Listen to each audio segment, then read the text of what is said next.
A Sunday morning in 1989, my husband came upstairs after taking out the trash and exclaimed, "Look what I found on top of the dumpster." In his hand was a large white Bible. Immediately I said, "God is telling me he wants me back."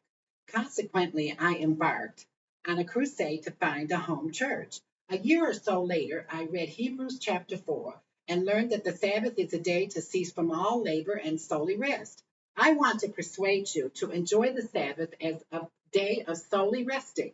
First, I will point out to you the instructions in the Bible for us to rest on the Sabbath.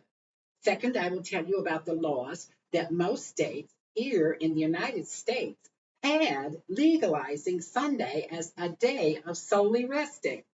Third, I will tell you about some of the benefits of solely resting on the Sabbath. Sadly, resting on the Sabbath seems to have been completely forgotten in our society today.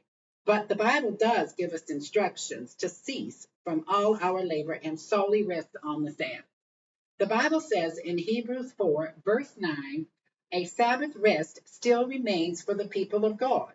The Bible clearly identifies that the Sabbath is a day of rest, as is further written in Hebrews 4, verse 10, for those who enter God's rest also rest from their labors as God did from his.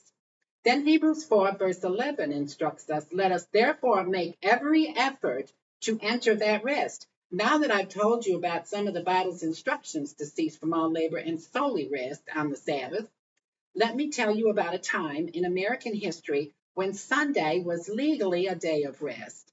Pursuant to Larry Halsworth's post, The Random History of Blue Laws in the United States, blue laws prohibited businesses from being open on Sunday to ensure people worshiped and rested on the Sabbath. Halsworth states, the laws most likely became referred to as blue because back in the 18th century, the word blue was used to describe someone or something prudish.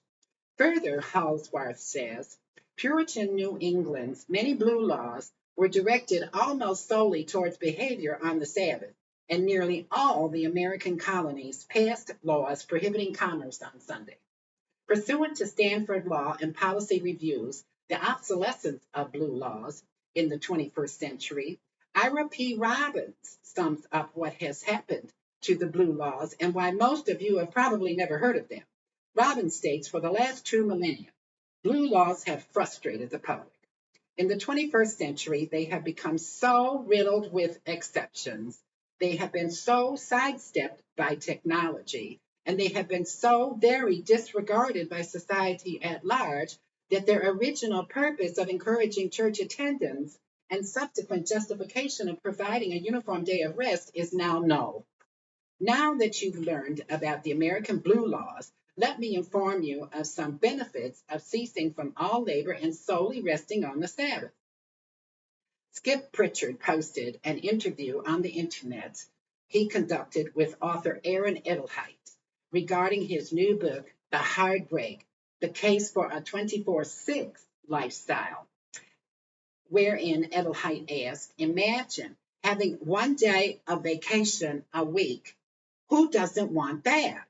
Furthermore, Edelheit states the benefits of resting on the Sabbath or taking a hard break, include lowering stress, rejuvenation, more creativity and new ideas, better health, even food tastes better. Another most interesting fact, Edelheit said, is the world of neuroscience shows that when you are resting, part of the brain called the default mode network goes into overdrive. The default mode network is part of the brain that tries to gain understanding from experiences and form patterns of thought. So by not resting, we aren't giving our brains time to form patterns of thought and to gain a deeper understanding of our experiences. To succeed in the world today requires us to be more creative and innovative. Amazing that the value of a tradition thousands of years old is validated by the latest neuroscience research. In conclusion, I must give our sovereign God proper recognition as our most excellent creator for instructing us to cease from all our labor and rest, as he ceased from creating heaven and earth, the sea, and all that is in them, and rested. Exodus 20:11. You see, God created us. Therefore, he knows what is good for us. As the world of neuroscience has discovered, that a day of complete rest allows our brains to rejuvenate and thus makes us more creative. Therefore, I greatly urge you to contemplate the information that I presented and take a vacation day each week that God designed for us. Cease from all your labor and solely rest on the Sabbath. Thank you.